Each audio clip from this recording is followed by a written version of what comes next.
Hey everyone, welcome back to my kitchen. In this video, we are going over the Italian method for making macarons. We'll be making an Italian meringue instead of the French meringue that I've gone over previously. Now this is the method I started my business with, so it was fun to revisit it and also a little confidence shaking as you'll see my few different trials to get it right. We're gonna go over the 5 key things that you need to know to make successful Italian macs at home so you don't do the same mistakes as me. So let's get started and learn some things.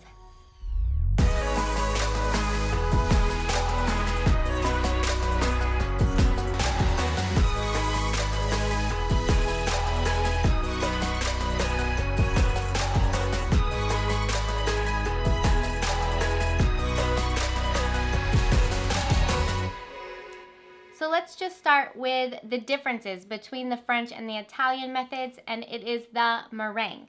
We've got the Italian meringue method, which is the hot sugar syrup into egg whites, compared to the French meringue, which is just the raw sugar into your egg whites. Really quickly, if you're asking yourself why the Italian method or why the French method, every baker has their preference. Some of the main advantages to the Italian method is a sturdier meringue. People tend to have more time with the meringue to fuss with it, and is more forgiving when you're macaronaging. It's hard to overmix your Italian method. Another advantage is really nice smooth tops. The look and the aesthetics of it usually are they'll win an award, say, if there was a magical award for macarons. But the disadvantages of the Italian method, which I relearned as I did this experiment. Hey guys, and welcome back. Today we are going over the Italian method of how to make macarons. Hey guys, and welcome to day 4.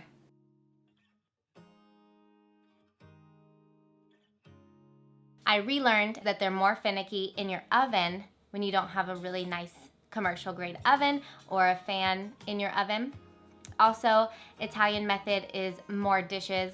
There is the hot sugar syrup dish that you have to do, and when you're doing macs in large production, it can get time consuming. The last disadvantage, and the biggest one for me, is that the Italian method seems to be a bit more sweet. I can feel it more in my cheeks, like back here, when I eat it. It's just a little bit too sweet for my teeth. So with these such similar recipes, you'd think it would be fairly simple to switch back and forth between the methods, which is what I thought. However, it was not that way. It took me 4 times to get this down, and it was definitely a confidence shaker. I had this amazing community lifting me up, giving me tips, the ones that the women bakers who are just used to the Italian method gave me tips, which I very much appreciated. And with that, along with my own notes from the beginning of my business, those together allowed me to make successful Italian macs. But it was definitely a learning process through those four trials. So I am going to share with you those 5 tips that I told you about in the beginning that will help you successfully make your Italian macarons at home. Number 1 is going to be, you want soft peak egg whites before adding in your sugar syrup. When you're doing French method, I put my sugar in the raw when it's still liquidy. But when you're doing the Italian method, make sure you have soft peaks formed and you have them whipping as you heat up your sugar syrup. A good rule of thumb is when your sugar syrup is about 108 Celsius, you can turn on your mixer to start whipping your eggs on medium. Your egg whites will get to a nice soft peak by the time your temperature gets to 118 Celsius or 244 Fahrenheit.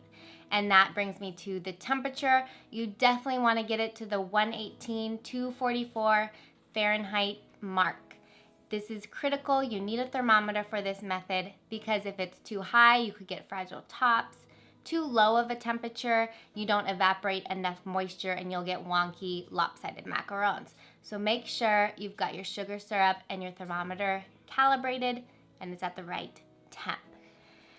So for all of this, we are using a Road to Pastry recipe that we will put in the description below so you can follow along with the measurements. Key point number 2, you want medium peaks for your meringue. As a quick reminder, medium peaks is when you have a nice blob of meringue come out from your beater and the tip just kind of folds over, as opposed to that beautiful stiff meringue that you have from your French method, which goes all the way up and the tip stays straight up pointing. And then if you have ever seen soft peaks, they are just basically a blob of your meringue and then the tip kind of melds back into the entire meringue, the beater. So those are your differences. So you're looking for that medium peak here, not stiff peak like French method. This was my problem the first time I tried. I did a stiff peak and that's why all of my macs were lopsided. So medium peaks and not mixing on high. When you pour that sugar syrup in, be on medium high, like a 7 or an 8 if you're a KitchenAid, and whip for a total of about 4 minutes. You still want your meringue to be slightly warm to the touch. When I temped it, it was about 40 Celsius, and I think that is like 100 degrees Fahrenheit. So that's number 1 and number 2. The third critical point, you want to macaronage more. So because this meringue is super sturdy, you're going to actually need to macaronage more. However, you don't want it to be as fluid as the French method. So this sounds confusing, but when you have this sturdy meringue, you're gonna have to beat it out a little bit more to get to the consistency you want. And that consistency you want is gonna be a little thicker than the French meringue.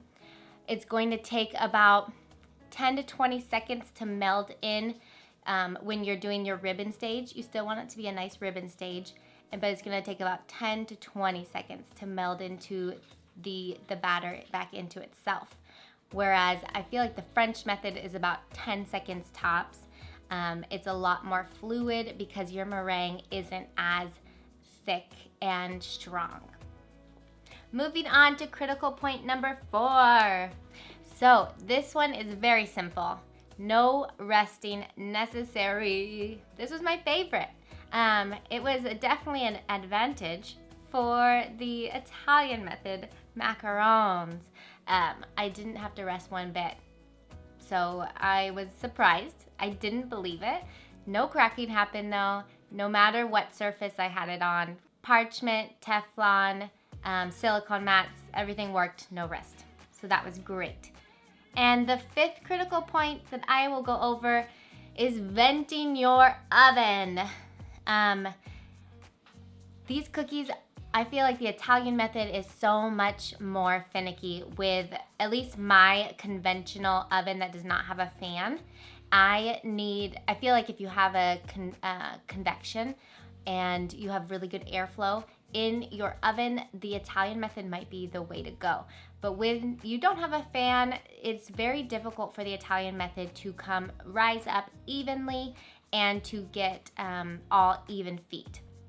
So to combat the lopsidedness, vent your oven. Put a wooden spoon in your oven door and let it release all of the steam that's coming out as well as the excess heat coming out if your oven tends to raise up in temperature like mine. The venting helps so much. It definitely decreased my lopsidedness 90%. So I vented my oven for the first 8 minutes of baking, and then I did 10 minutes with a closed oven. Another advantage to the Italian method is it bakes less. It was only 18 minutes as opposed to my French method, which I baked 21 to 22 minutes, depending on color. All right, so those are the 5 key points that I learned when I was doing my Italian, my big deep dive into the Italian method meringue trials. I don't even know what to call them. I also wanted to say I had to flip my sheet trays over the right way and to double up my sheet trays, and that really helps as well with even heat and not having lopsided macarons. So if you guys want to do this at home, I suggest either doubling up on your sheet trays if you're getting a lot of lopsided macs, and venting your oven. Those are some really big oven tips for you guys. I also splurged a bit and bought a French steel pan. These are the pans I talked about way back in my macaron tutorial video, the first big tutorial video we put out. I said in French pastry school we had these beautiful black heavy duty pans, so I bought them and they are magnificent. So if you ever want to purchase some, I have them down below in the description. Off Amazon, JB Prince makes some gorgeous pans, and those are the ones we used in pastry school. Beautiful, even heat, and definitely decreased lopsidedness as well. And then you don't have to double up on your sheet trays. All right, so those are my 5 tips, guys. A huge shout out to bakers that helped me during this time. We've got Kirsten from Nora's Macarons, Brittany from the Weekly Mac, Zena from Majestical Macarons, Trini from Indulge Gourmet, Shayla from Shay's Sweets, and I know I'm missing someone else, but all of these women were just so generous with their time in going over how they produce Italian macarons in their own home, and for that I am so appreciative. I love our community, I love how we help one another, and I hope this video helps you guys.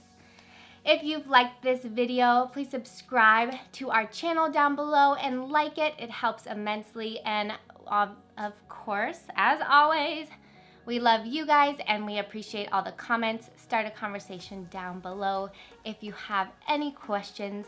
I've gotten a lot of comments saying people are the exact opposite and they have way more success with the Italian method in their own home, and that is great. This is specifically my experience in my oven, and if you're having trouble with the French method, try out this method. It might be the win for you. That's why there are different methods. Different environments make, different methods work better. So try them all out. The next, we are going to try out Swiss method macaron. Give me a hands up in the comments down below if you enjoy the Swiss method best. All right, guys, until next time, peace out.